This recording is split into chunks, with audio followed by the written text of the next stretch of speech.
नमस्कार,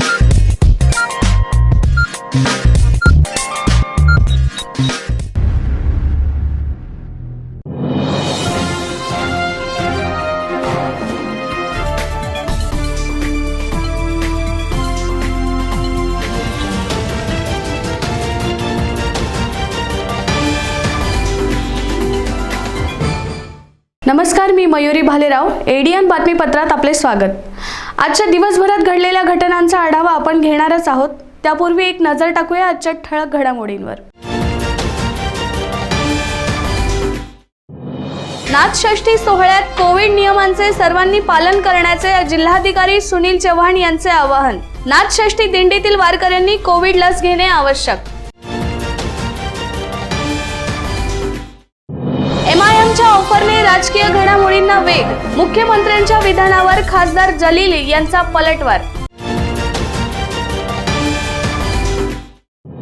स्वराज्य संकल्पक शहाजीराजे भोसले जयंती उत्साहात. वेरूळच्या ट्रॉमा केअर सेंटरचा प्रस्ताव द्या. आरोग्यमंत्री राजेश टोपे यांच्या सूचना. रशिया युद्धामुळे तेल महागाईचा भडका. हॉटेल व्यावसायिकांना झळ तर गृहिणीचे आर्थिक बजेट कोलमडले. आता पाहूयात सविस्तर बातम्या. नाथषष्ठी निमित्ताने पैठणमध्ये दाखल होण्यापूर्वी सर्वांनी कोविड लस घेऊन तसा पुरावा सोबत ठेवावा, अशा सूचना जिल्हाधिकारी सुनील चव्हाण यांनी जिल्हा आपत्ती व्यवस्थापन प्राधिकरणाच्या बैठकीत नाथ मंदिर विश्वस्तांमार्फत सर्व भाविकांना केलाय. जिल्हाधिकारी कार्यालयात जिल्हा आपत्ती व्यवस्थापन प्राधिकरणाची बैठक चव्हाण यांच्या अध्यक्षतेखाली पार पडली. या बैठकीस जिल्हा परिषदेचे मुख्य कार्यकारी अधिकारी निलेश गटने, निवासी उपजिल्हाधिकारी शशिकांत हदगल, उपविभागीय अधिकारी स्वप्नील मोरे, तहसीलदार DB निलावाड, उपविभागीय पोलीस अधिकारी डॉक्टर विशाल नेहुल, नाथ वंशज रघुनाथ बाबा गोसावी, योगेश गोसावी, मधुसूदन रंगनाथ बुवा, छैया महाराज गोसावी, हरिपंडित गोसावी, विनीत गोसावी, श्रेयस गोसावी, नगरपालिका मुख्याधिकारी संतोष आगळे, जिल्हा आरोग्य अधिकारी doctor Shelke, doctor PM Kulkarni आदींसह सर्व यंत्रणांचे प्रमुख आदींची उपस्थिती होती. नाथषष्ठी निमित्त 20 ते 25 मार्च या कालावधीत पैठणमधील 4 विविध ठिकाणी लसीकरण पथकांची नेमणूक करण्यात येणार आहे. यामध्ये 20 वॅक्सिनेटर एकाच वेळी लस देऊ शकतील अशी यंत्रणा आरोग्य विभागाने तयार करावी. याशिवाय 10 वॅक्सिनेटर अधिक असतील याची व्यवस्था करावी. यासह अन्य सूचना जिल्हाधिकारी सुनील चव्हाण यांनी संबंधित विभागाला दिल्या. दिनांक 23 मार्च ते 25 मार्च या कालावधीमध्ये श्री क्षेत्र पैठण येथे नाथषष्ठीचे आयोजन करण्यात आलेले. गेल्या वर्षी कोविडमुळे नाथषष्ठी होऊ शकली नाही. यावर्षी मात्र मंदिर संस्थान तिथले विश्वस्त नाथ महाराजांचे वंशज यांनी सगळ्यांनी मागणी केलेली आहे आणि जनमानसातूनही मागणी होत आहे की नाथषष्ठीचं आयोजन करण्यात यावं. या दृष्टीने मुख्याधिकारी नगरपालिका पैठण यांच्या माध्यमातून नाथषष्ठी ज्या ठिकाणी भरते ते तिथल्या मैदानाचा, नदी पात्राचा, बाजूच्या वाळूच्या परिसराचा अहवाल मागितला. हा अहवाल मागितल्यानंतर आमच्या असं लक्षात आलं की या परिसरामध्ये साधारणतः 10 ते 11 लाख लोक बसू शकतील एवढी मोठी ही जागा आहे. याच्यामुळं या सगळ्या जागेचा अभ्यास करून आज जिल्हा आपत्ती व्यवस्थापन प्राधिकरणाची आम्ही बैठक घेतली. तिथं जे नाथषष्ठीसाठी भाविक येणार आहेत विविध दिंड्याच्या माध्यमातून ते साधारणतः प्रत्येक वेळेस म्हणजे तिथं त्या परिसरामध्ये 30 ते 40 हजार लोक एका वेळेस असणार आहेत. अशामुळं आम्ही साधारणतः 1 लाख लोक नाथषष्ठीला येतील असं धरून त्याची परमिशन दिलेली आहे. नाथषष्ठीसाठी साधारणतः 600 दिंड्या येतील असं विश्वस्त समितीने आम्हाला सांगितलेलं आहे. त्या 600 दिंड्यांच्या बाबतीत आम्ही दिंडीचे जे प्रमुख महाराज आहेत यांना विश्वस्ताच्या माध्यमातून मंदिर विश्वासाच्या माध्यमातून कळवलं आहे की येणाऱ्या जे दिंडीतले सदस्य आहेत या सदस्यांनी व्हॅक्सिनेशनसह यावं, म्हणजे 2 व्हॅक्सिनेशनचे डोस घेऊन यावं. अशा स्वरूपाचं त्यांचा दाखला, नंतर त्यांचं स्वतःचं ओळखपत्र, आधार कार्ड असेल, ड्रायव्हिंग लायसन असेल, इतर कोणचंही किंवा पॅन कार्ड असेल हे सोबत आणावं, जेणेकरून आमच्या आरोग्य विभागाचे जे कर्मचारी या सगळ्या व्यवस्थेमध्ये व्हॅक्सिनेशनच्या संदर्भात पाठपुराव्यासाठी असतील त्यांना सुलभता येईल. याशिवाय जर काही भाविक ज्यांचा समजा दुसरा डोस राहिला आणि दुसऱ्या डोसला ड्यू आहेत असे जर आले तर पैठणला येणाऱ्या चारही मार्गावर म्हणजे शहागडकडून येणारा मार्ग, शेवगावकडून येणारा मार्ग, औरंगाबादकडून येणारा मार्ग, पाचोडकडून येणारा मार्ग, या सगळ्या मार्गाच्या प्रवेशद्वारावर आम्ही साधारणतः वॅक्सिनेशनचे 5-5 बूथ ठेवणार आहेत. तिथं भरपूर लस असणार आहे आणि तिथं सुद्धा वारकऱ्यांचं लसीकरणाची आम्ही व्यवस्था करणार आहेत. माझी सगळ्या नागरिकांना आणि त्या दुकानधारकाला विनंती आहे, ह्या सगळ्या परमिशन देताना कुठलीही परमिशन, हॉटेलची परमिशन असेल, तात्पुरतं हॉटेल, हे करताना आम्ही नक्की व्हॅक्सिनेशनच्या प्रमाणपत्राची खातरजमा करणार आहोत. त्यामुळे आपण जो अर्ज नगरपालिकेकडे करणार आहेत त्या अर्जासोबत तुमचे जे कर्मचारी आहेत, म्हणजे तुमच्या हॉटेलमध्ये किंवा तात्पुरत्या व्यवसाय करणाऱ्या जागेमध्ये तुमच्यासोबत काम करणार आहेत, यांनी व्हॅक्सिनेशनचे 2 डोस घेतलेत याचे प्रूफ त्या परमिशनसोबत जोडावेत. त्याच्यामुळं तुम्हाला तात्काळ परवानगी देणं शक्य होईल. माझी पुन्हा सगळ्याला विनंती की आपण सगळ्यांनी नाथ महाराजांचं दर्शन घ्यावं, तिथलं पावित्र्य राखावं. प्लस प्रशासनाने जे व्हॅक्सिनेशनच्या संदर्भात माननीय मुख्यमंत्री महोदय, नंतर जिल्ह्याचे माननीय पालकमंत्री आहेत, नंतर पैठणचे स्थानिक मंत्री महोदय आहेत भुमरे साहेब, या सगळ्यांनी आवाहन केलंय की मला व्हॅक्सिनेशनसाठी जिल्हाधिकारी म्हणून आपण सहकार्य करावं, एवढी आपल्याला विनंती करतो. रमजान महिन्यात रोजे ठेवणाऱ्या मधुमेही रुग्णांसाठी मधुमेह, रमजान आणि आम्ही या विषयावर चर्चासत्राचं आयोजन सनशाईन हॉस्पिटल तर्फे रविवारी संत एकनाथ रंगमंदिर येथे आयोजित करण्यात आले होते. रमजानच्या मुबारक महिन्यात ज्या रुग्णांना उपवास प्रार्थना करायची इच्छा असते त्यांच्या मनात अनेक प्रश्न येतात, त्यामुळे ते उपवास करू शकत नाहीत. रमजान महिन्यात रोजे ठेवणाऱ्या मधुमेही रुग्णांनी काय काळजी घ्यावी यासाठी मधुमेह, रमजान आणि आम्ही इस्लामिक पैलू या विषयावर चर्चासत्राचे आयोजन करण्यात आले होते. सनशाईन हॉस्पिटल तर्फे रविवारी सकाळी संत एकनाथ रंगमंदिर उस्मानपुरा येथे या कार्यक्रमाचे आयोजन करण्यात आले होते. त्याचे उद्घाटन खासदार इम्तियाज जलील यांच्या हस्ते करण्यात आले. मधुमेह तज्ञ doctor Altamash Shaikh, doctor Danish Shaikh, Islamic research सेंटरचे अध्यक्ष फैज सय्यद यांनी या चर्चासत्रात मार्गदर्शन केले आणि उपस्थित लोकांच्या प्रश्नाला उत्तरे दिली. मुंबईतील डॉक्टर अल्तमश शेख यांनी झूम ॲपद्वारे प्रश्नांची उत्तरे दिली. या चर्चासत्राचे थेट प्रक्षेपण संपूर्ण मराठवाड्यात करण्यात आले होते. यावेळी व्यासपीठावर खासदार इम्तियाज जलील, डॉक्टर शेख दानिश, माजी महापौर रशीद मामू, जावेद पटेल उपस्थित होते. कार्यक्रमाचे सूत्रसंचालन RJ प्रेषित, सलमान शेख, मोहसिन शेख यांनी केले, तर आभार सनशाईन हॉस्पिटलचे संचालक नदीम यांनी मानले. आयोजक शेख नदीम यांनी या संदर्भात ADNशी बोलताना अधिक माहिती दिली. ये सेमिनार डायबिटीज़ और रमज़ान इस मौके पर रखा गया था. ये हम अवेयरनेस फैलाने के लिए जो लोग रोज़ा रखते हैं तो उन्होंने किस तरह से रोज़ा रखना चाहिए, किन हालात में वो रोज़ा छोड़ सकते हैं और रोज़ा रखने के बाद क्या क्या कॉम्प्लिकेशन और क्या क्या रिस्क रहते हैं उनको, और उसके बाद उनकी ग़िज़ाइयत, उनकी डाइट कैसी हो, ये मौजू पे रखा था. उसके साथ साथ हमारे साथ एडवोकेट फैज़ थे जो इसका इस्लामिक पर्सपेक्टिव रख रहे थे, इस्लामिक नज़रिया रख रहे थे कि रोज़ा कब तोड़ा जा सकता है, रोज़ा कब रखा जा सकता है और किन हालात में रोज़ा छोड़ा जा सकता है. तो ये सब सेमिनार के लिए और लोगों के अवेयरनेस के लिए और लोगों को समझाने के लिए हमने ये प्रोग्राम रखा. सेमिनार को हमने इस तरह के प्रोग्राम को अरेंज करने की बात की तब हमारे दिल में 2 सवाल आए थे कि जैसे कि डायबिटीज़ तो एक ये बीमारी है, तो हमने ऐसा किया कि इस बीमारी और इसको इस्लामिक तरीके से भी इसके सही सवाल और जवाब आने चाहिए. इसलिए हमने सबसे पहले इसमें डॉक्टर अल्तमश शेख जो मुंबई के सैफी हॉस्पिटल के बहुत ही मशहूर एंडोक्राइनोलॉजिस्ट, डायबिटोलॉजिस्ट है, उनको इन्वाइट किया था. उनके साथ में हमारे सनशाईन हॉस्पिटल के जो मेडिसिन डिपार्टमेंट के हेड है डॉक्टर दानिश शेख सर जो डायबिटोलॉजिस्ट है, मेडिसिन से वो थे, और इस्लामिक पहलू पर रोशनी डालने के लिए हमने एडवोकेट फैज़ साहब को यहाँ पर इन्वाइट किया था. और माशाल्लाह इन सभी लोगों ने ये अपने अपने फील्ड के एक्सपर्ट्स हैं और सभी क्वेश्चंस को सही तरह से स्टडी करने का एक बेहतरीन प्रोग्राम यहाँ पर हम डिलीवर करते हैं. हर रमज़ान में भी करेंगे इंशाल्लाह. और जैसे भी फैज़ सर ने भी एडवाइस किया है कि हेल्थ को लेकर सनशाईन हॉस्पिटल एक पहल किया है और आइंदा आने वाले वक्त में भी हेल्थ को लेकर जो भी पब्लिक की जो भी रिक्वायरमेंट्स रहेंगी जहाँ पर हम उनको एक सही साइंटिफिक नॉलेज दे पाए, ये हम कोशिश करेंगे आने वाले.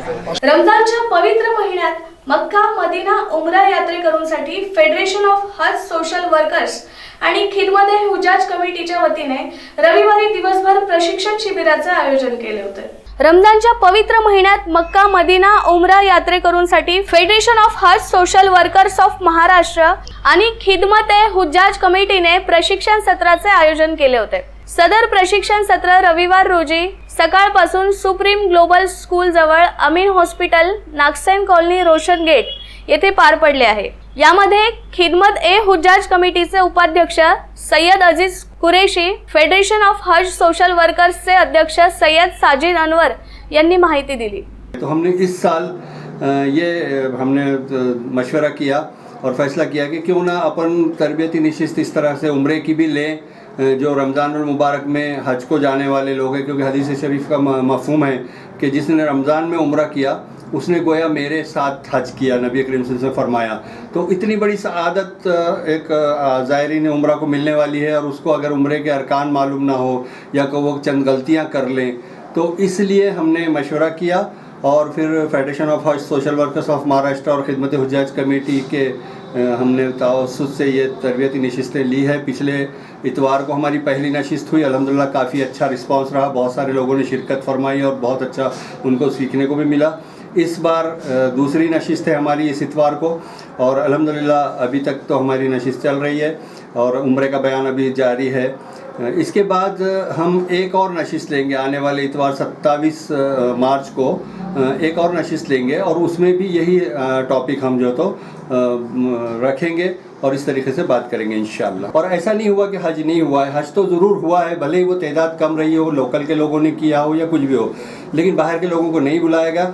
इस बार अभी तक के जो इंडिकेशंस मिल रहे हैं, चाहे वो हमारी कौंसल जनरल से भी बात हुई है और हमारी जो तो सीओ साहब से भी जो तो याकूब शेखा साहब से भी बात होते रही है, तो अभी तक के ये हमको जो मिल रहे हैं कि हज इंशाल्लाह इस बार होगा, भले ही थोड़ी तादाद कम रहे या जो भी रहे। जब तक के मुकम्मल तौर पे हमको कोई ऐसा ऐलान हज नहीं हो जाता, जब तक हम नहीं बोल सकते, लेकिन हम पूरी उम्मीद है कि इंशाल्लाह इस बार हज होगा, और जैसे ही ऐलान होगा उसके बाद फिर हम अपनी तरबियतों का नज़्म करेंगे इंशाल्लाह। ये तरबियतों में अल्लाह करम से हमने अच्छे मुखर्रिरीन तो वैसे ही हमारे ही खुद है, लेकिन मुखर्रिरीन को अच्छे लाया है और उनके साथ में एक डिजिटल प्रोग्राम हमने दिया है। हरम शरीफ के एक चलती फिरती तस्वीरें हमने सबके सामने लाई है, और हरम शरीफ और मदीना मुनव्वरा हर चीज़ को जो तो सामने हमने तस्वीरों के ज़रिए रखा है, और एक डिजिटल प्रोग्राम के तहत हम ये तरबियतें दे रहे हैं। और हमारे पास तो माशाअल्लाह अल्लाह करम से अच्छे मुखर्रिर हैं और अच्छे आलिम दीन हैं, अच्छे बोलने वाले हैं, और हम इंशाअल्लाह इस प्रोग्राम को अच्छे से अच्छे पैमाने पर कर रहे हैं, और जैसे हर साल ही करते हैं वैसे ये साल भी हम इंशाअल्लाह अच्छे पैमाने पर कर रहे हैं और करेंगे। मुख्यमंत्र्यांच्या वक्तव्यानंतर एमआयएम पक्षाचे प्रदेशाध्यक्ष खासदार इम्तियाज जलील यांनी शिवसेनेवर वक्तव्य केले असून सध्या विविध पक्षात राजकीय फैरी झडत असल्याचे दिसत आहे। दोनों से एमआईएम की महाविकास आघाड़ी के साथ इत्तेहाद की बहुत जोर शोर से चर्चा जारी है, तो क्या ये मुमकिन है कि वो इत्तेहाद हो पाएगा? देखिए, एक कोशिश हमारी ये है कि भारतीय जनता पार्टी ने इस देश के अंदर जो एक समाजों के बीच में, धर्मों के बीच में, मज़हबों के बीच में जो एक दरार पैदा करने की कोशिश लगातार उनकी जारी है, इससे क्या दुर्भाग्य बात हो सकती है कि किसी एक फिल्म को जिसके अंदर इस तरह से प्रोजेक्ट किया गया है कि सारे मुसलमान ऐसे होते हैं, उसको प्रमोट करने के लिए इस मुल्क का वज़ीर आज़म ही सबसे पहले पहल करे, तो उनके नीचे के प्यादों की क्या हरकत होगी, आप अंदाज़ा लगा सकते हैं। तो आज ये मुल्क कहाँ जा रहा है, हम सबको सोचने की ज़रूरत है, और भारतीय जनता पार्टी को दूर रखने के लिए हम समझते हैं कि देश के लिए सबसे घातक अगर कोई है तो भारतीय जनता पार्टी है। हमने एक पहल की है, उसका हमको रिस्पांस मिलेगा, कामयाब होगा नहीं होगा उसमें देखा जाएगा वक्त के हिसाब से। मगरबी बंगाल के इलेक्शन और हाल में जो यूपी के इलेक्शन हुए, इससे पहले जो एमआईएम की टिकट्स थी, तो वो सरासर महाविकास आघाड़ी महाराष्ट्र में बिल्कुल खिलाफ थी। 3 पहले तक जो है तो मुस्लिम रिजर्वेशन के मामले को लेकर एमआईएम ने महाविकास आघाड़ी को घेरने की कोशिश की थी। तो ये क्या एमआईएम की जो पॉलिसी है उसमें तब्दीली बंगाल और यूपी के इलेक्शन के बाद आई? देखिए, अगर हमने आज के दिन इनके साथ एक प्रस्ताव दिया है तो इसका मकसद ये नहीं है कि हम अपने मुद्दे जो है उनको किसी तरह से हम हटाकर उसके साथ कोई कॉम्प्रोमाइज़ कर कर हम जा रहे हैं। भाई, जिस पार्टी के मुख्यमंत्री ने विधानसभा में खड़े रहकर कहा कि बाबरी मस्जिद को हमने गिराया है करके और हमें गर्व है करके, तो हम पहले भी उस बात की निंदा कर चुके हैं। आज भी कांग्रेस और राष्ट्रवादी के अंदर यही फ़र्क है कि वो मजबूरी के तहत वहाँ पर बैठे, उन्होंने सुने उस बात को। अगर हम रहते वहाँ पर तो हम यकीनन वहाँ पर उनको उसी अंदाज के अंदर जवाब दिए होते।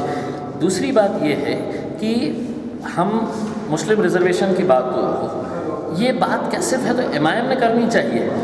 वो पार्टियां जो मुसलमानों के वोट लेती है उनको कभी ख्याल नहीं आ रहा है कि भाई ये रिजर्वेशन जो है ये एक मुद्दा हमने भी उठाना चाहिए, क्योंकि हमने इतने साल जो सत्ता की कुर्सी का मज़ा लिया है वो इन्हीं लोगों की वजह से लिया है, इन्हीं लोगों ने हमको वोट देते आए हैं। लेकिन ये है ना कि सत्ता की लालच ऐसी होती है कि कुर्सी से मोहब्बत ऐसी होती है कि तमाम चीज़ों के ऊपर कॉम्प्रोमाइज़ कर लिया जाता है इसमें। अब आज सोचिएगा, ये अपने आप को सेक्युलर कहने वाली जमातें मुझसे कह रही है कि आप सेक्युलर है या नहीं है करके इसका सर्टिफिकेट दो।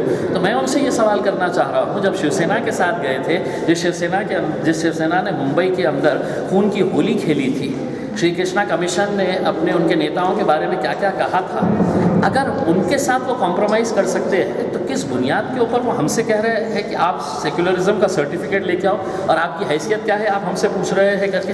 आप तो सत्ता की लालच के अंदर किसी के साथ भी किसी भी लेवल के ऊपर गिरने के लिए तैयार है। हम अपने मुद्दों के साथ कभी कॉम्प्रोमाइज़ नहीं करेंगे, ये आपको साफ ये इत्तेहाद की जो बात है ये सिर्फ महाराष्ट्र की हद तक महदूद है या इसको कौमी सतह पर देखिए, मैंने तो कल भी ये बात कही थी कि हम देश भर में हम तैयार हैं कि अगर भारतीय जनता पार्टी को दूर रखने के लिए, देखिए एक अंग्रेजी में कहावत है, एक मरतबा दूध उबल कर गिर गया तो उसके बाद रोने से कोई फ़ायदा नहीं है।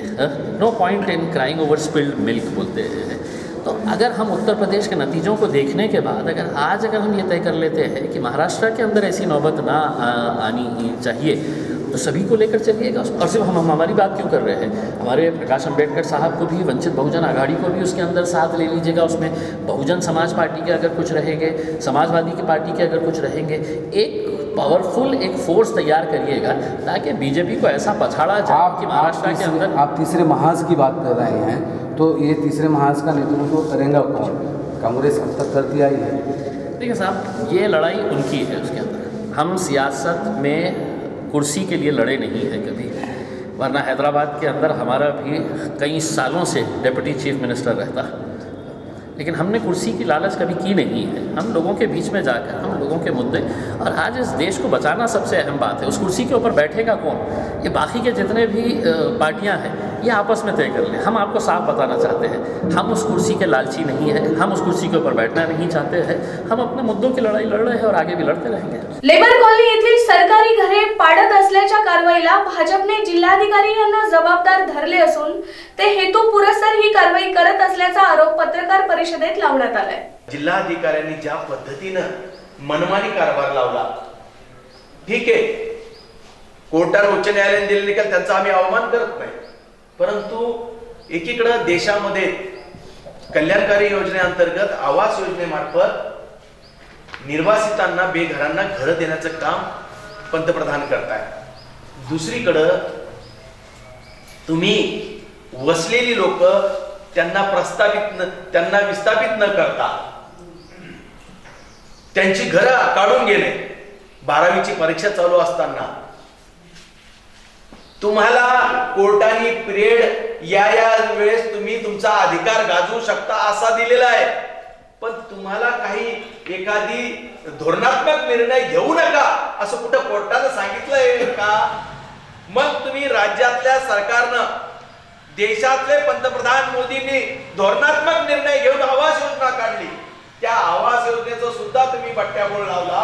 52,000 अर्ज आले असताना तुम्ही एकही आवास योजना धारकाला घर देऊ शकले नाही, आणि एकीकडे 52,000 फॉर्म जमा झालेले असताना 52,000 कुटुंबांनी आवास योजनेसाठी घराची मागणी केलेली असताना तुम्ही त्यांना घर न देताना अजून तुम्ही 200-300 घरावाल्यांना घरापासून वंचित करताय, त्यांना घरापासून बाहेर काढताय। ही या शहरात अराजकता माजणार नाही तर काय? या जिल्हा अधिकाऱ्याला या संभाजीनगर मध्ये ठराविक लोकांचं हित साधून जर गरीब लोकांना निर्वासित करायचं असेल, बेसहारा करायचा असेल, तर भारतीय जनता पार्टी या पॉलिसीच्या विरोधात मागणी करते की शासनानं जसा केंद्रानं धोरणात्मक निर्णय घेतला तसा शासनानं धोरणात्मक निर्णय घेऊन या 17 एकर जागेमध्ये 150 लोक कुटुंबांना वसू शकत नसेल तर हे सरकार याचा अर्थ गरिबाच्या बाजूनं नाहीये हे स्पष्ट होतंय. अजूनही काही बातम्यांचा आढावा आपल्याला घ्यायचा आहे, मात्र वेळ झाली छोट्याशा ब्रेकची. कुठेही जाऊ नका, पाहत रहा ADN.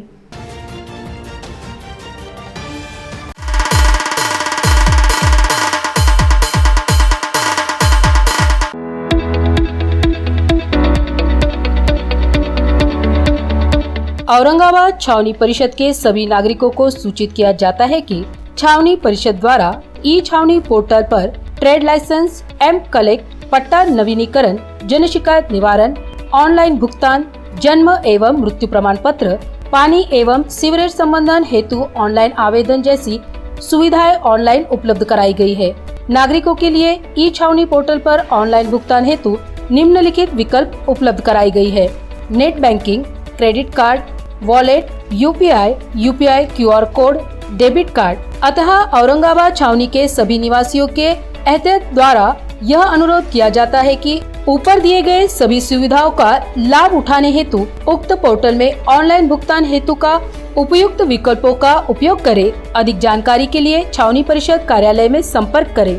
सभी छावनी वासियों से अपील की जाती है कि अपना घर टैक्स, पानी पट्टी टैक्स और कमर्शियल टैक्स छावनी परिषद में जल्द से जल्द अदा करें। ये अपील छावनी परिषद CEO विक्रांत मोरे इन्होंने की है। ब्रेक नंतर आपले स्वागत. शासनाने वेरूळच्या सर्वांगीण विकासाला प्रथम प्राधान्य असल्याची ग्वाही आरोग्य मंत्री राजेश टोपे यांनी भ्रमणध्वनीवरून वेरूळ येथे स्वराज्य संकल्पक शहाजीराजे भोसले जयंती महोत्सव कार्यक्रमात उपस्थितांना दिली आहे.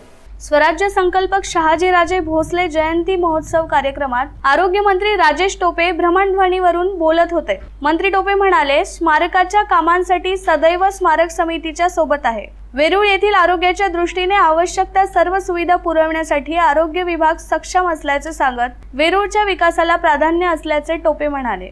यावेळी नागपूर संस्थानचे श्रीमंत मुधोजीराजे भोसले, जिल्हाधिकारी सुनील चव्हाण, जयंती महोत्सव समितीचे अध्यक्ष विजय घोगरे, पानिपत येथील मराठा उत्थान समितीचे अध्यक्ष मराठा राम नारायण, नवी दिल्ली येथील ॲडव्होकेट राजेसाहेब पाटील, राष्ट्रीय क्षत्रिय जनसंसदेचे सभापती महेश पाटील बेनाडीकर, आंध्र प्रदेशचे सामाजिक समरसता संघटनेचे राष्ट्रीय सरचिटणीस कृष्णा किशोर, महाराजा सयाजीराव गायकवाड न्यायदान कक्षाचे महासचिव ॲडव्होकेट आशिष राजे गायकवाड, वेरूळचे जिल्हा परिषद सदस्य हिंदवी खंडागळे, वेरूळच्या सरपंच कुसुमताई मिसाळ, गंगाधर बनबरे, स्वराज्य संकल्पक शहाजीराजे भोसले, स्मारक समितीचे सदस्य किशोर चव्हाण, विलास पांगारकर, तानाजी हुसेकर, राष्ट्रीय सेवा योजनेचे प्रमुख doctor Trimbak Patil, doctor RM Damgir Patil, Rajendra Date Patil, Manoj Akhare आदींची उपस्थिती होती. जिल्हाधिकारी चव्हाण यांनी शहाजीराजांच्या स्मारकासाठी सर्वतोपरी मदत करण्यासाठी प्रशासन कटिबद्ध आहे.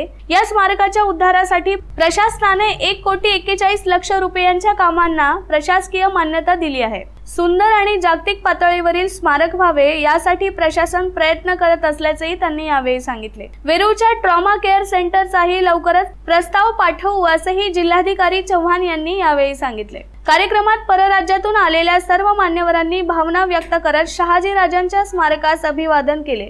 यावेळी मान्यवरांच्या हस्ते मरणोत्तर मिलिंद पाटील, देविदास वडजे यांच्या कार्याचा गौरव केला. त्याचबरोबर सद्यस्थितीत सामाजिक कार्यात अग्रेसर असलेल्या इतर मान्यवरांचाही गौरव करण्यात आला. कार्यक्रमाचे प्रास्ताविक किशोर चव्हाण यांनी केले. सुरुवातीला मी शहाजीराजांच्या पवित्र स्मृतीला अभिवादन करतो आणि जे काम प्रशासनाने करायचं असतं की आपण जे अपेक्षा व्यक्त केली 1,41,00,000 कामाला महाराजांनी आजच सकाळी प्रशासकीय मान्यता दिली.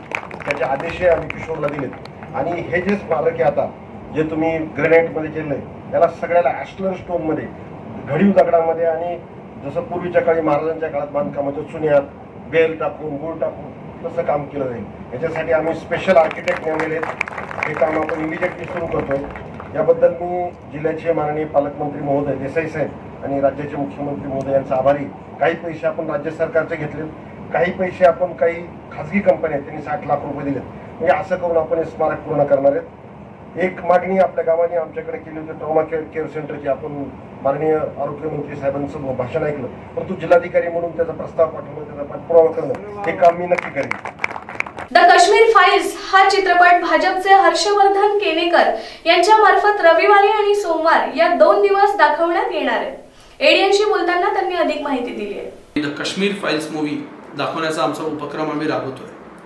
ह्या उपक्रमाचा आमचा एकमेव उद्देश हाच आहे की काश्मीरमध्ये झालेले हिंदूंवरती अत्याचार प्रत्येकाच्या नजरेसमोर यावं.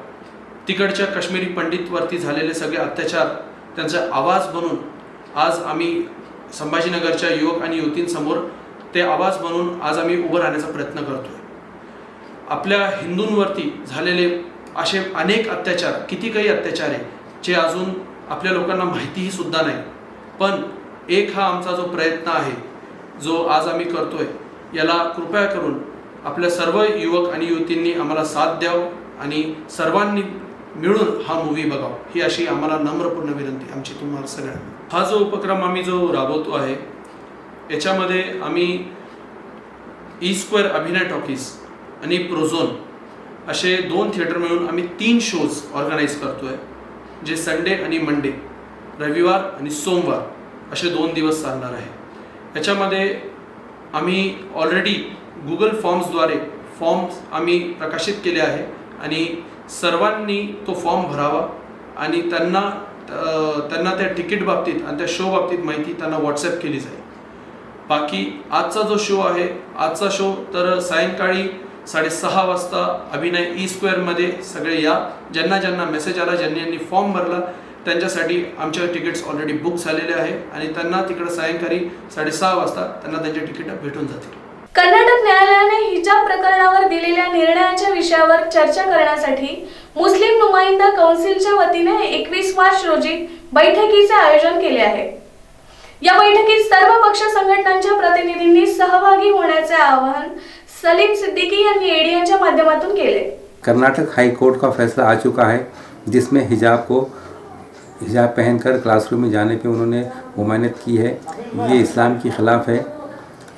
इसलिए हम एक मीटिंग रख रहे हैं मुस्लिम नुमाइंदा काउंसिल की तरफ से, जिसमें हमने मुस्लिम तंजीमों, उलमा, आइम्मा, दानिशरों को शिरकत की गुजारिश की है. इस मीटिंग में आप ज़रूर शिरकत करें, क्योंकि इसके अंदर इस फैसले के सिलसिले में हम जो है तो कोई राह अमल तैयार करना चाहते हैं और हम उसको राह अमल तैयार करके जो है एक राह अमल तैयार करेंगे और उसको गवर्नमेंट के पास भेजने वाले हैं. तो इसलिए आपसे गुजारिश है कि इस प्रोग्राम में ज़रूर आए. ये प्रोग्राम मौलाना आज़ाद रिसर्च सेंटर में 21 तारीख को पीर के दिन रात में 8 बजे होगा. वाळूज औद्योगिक परिसरातील हॉटेल व्यावसायिक आणि गृहिणींचे वाढत्या महागाईमुळे बजेट कोलमडल्याचे दिसत आहे. खाद्यतेल तसेच इतर वस्तूच्या किमतीत वाढ ही सामान्य जनतेच्या खिशाला कात्री लावणारी आहे. शहराबरोबरच वाळूज औद्योगिक परिसरात असलेल्या कामगार वसाहतमध्ये असलेले हॉटेल व्यावसायिक आणि गृहिणींचे वाढत्या महागाईमुळे बजेट कोलमडल्याचे दिसत आहे. रशिया युद्धापासून खाद्यतेल महागले आहे. खाद्यतेल तसेच इतर वस्तूच्या किमतीत होत असलेली अफाट वाढ सामान्य जनतेच्या खिशाला चांगलीच कात्री लावत आहे. खाद्यतेलाच्या किमतीत 1 किलो मागे 40 ते 50% वाढल्याने हॉटेल व्यावसायिकांनाही पदार्थ विक्रीच्या किमतीत वाढ करावी लागत आहे. त्यामुळे ग्राहक पदार्थ खरेदी करण्यासाठी पाठ फिरवताना दिसत आहेत. यामुळे औद्योगिक नगरीतील हॉटेल व्यावसायिकांनाही महागाईची चांगलीच झळ पोहोचत आहे, तर घरातील बजेट सांभाळणाऱ्या सामान्य गृहिणींना वाढलेल्या महागाईमुळे काटकसर करून राहावे लागत आहे. एडियनसाठी वाळूज महानगर प्रतिनिधी शिवाजी गायकवाड. गेले 22 वर्षापासून या धंद्यामध्ये आहे, परंतु सध्या महागाईमध्ये तेल झालं, बेसन झालं, मैदा अशा सर्व वस्तूचे भाव वाढल्यामुळे आता धंदा करणे हे आता मुश्किल झाले आहे आणि परत आपण रेट वाढवावा तर कस्टमरला खायला परवडत नाही आहे. त्याच्यामुळे धंद्यावर एवढा परिणाम झाला आहे की आता जो पहिला समजा 10,000 धंदा असायचा तर आता तोच धंदा 3 आणि 4,000 आलेला आहे. माणसाचं पेमेंट आणि गॅस आणि तेल याचं कसं काढायचं सध्या हे खूपच म्हणजे अवघड झालेलं आहे. ते काय गॅस स्वस्त झाला पाहिजे, तेल स्वस्त झालं पाहिजे. पाम तेल नसल्यामुळे हे बाकीचे तेल भरपूर असे परिणाम झाले. त्यामुळे जे म्हणतात ते भाव आपल्याला द्यावं लागते. आपण दुकानदाराला म्हणू शकत नाही की कमी करा, का त्यांनाच कमीमध्ये भेटत नाही, ते आपल्याला देणार खूप कमी. खाद्यतेल खूप महागलं आहे आणि त्याच्यासोबत इतर किराणा माल पण महागला आहे. त्यामुळे सामान्य गृहिणीला पूर्ण घराचं बजेट सांभाळायला खूप त्रास होतो आहे. त्या परिस्थितीतही आम्ही थोडंफार काटकसर करून विकार कमी करण्याचा प्रयत्न करतो आहे थोडंसं, पण तरी असं वाटतं की सरकारने थोडंसं याच्याकडे लक्ष द्यावं आणि जे आपल्याला घरगुती ज्या वस्तू लागतात किंवा मग खाद्यपदार्थ जे लागतात त्याचे भाव थोडे कमी व्हावे असं वाटतं. तसेच खाद्यतेलाचे भाव व बेकरीचे प्रोडक्ट्स हे खूप महाग चाललेले आहेत. खाद्यतेल म्हटल्यावर हे प्रत्येक वेळेच्यात लागणारच.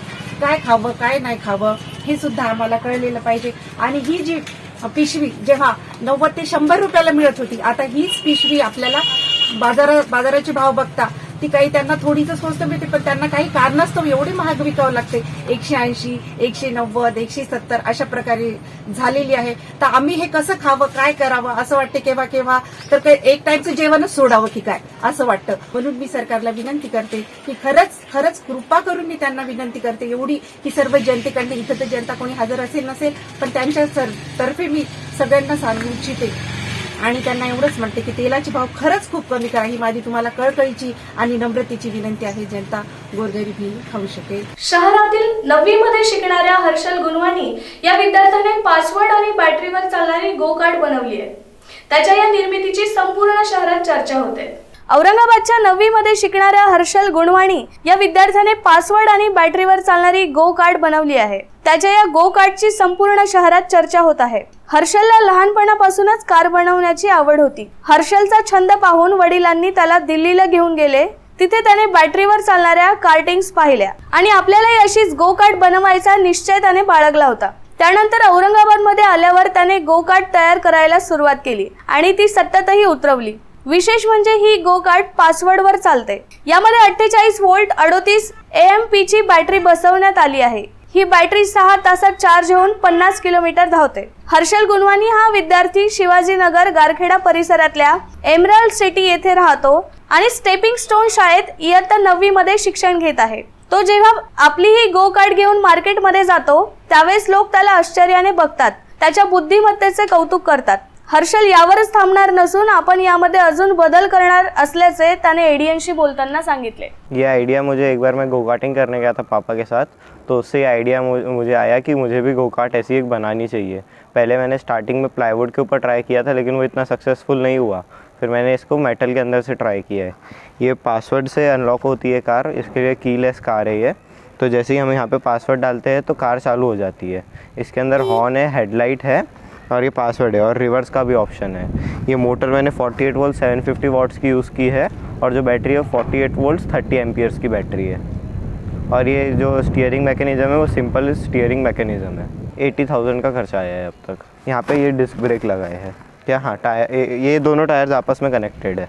ये बैटरी 48 वोल्ट 30 एम्पियर्स की और एक बार चार्ज करने के बाद ये 50 किलोमीटर्स चलती है. मैं सुदगिरनी चौक तक लेके गया हूँ चलाते हुए. यानी इसी को हम बाद में अपग्रेड भी कर सकते हैं, थोड़ी और हाई लेवल की भी कार बना सकते हैं, हाई स्पीड हाई माइलेज.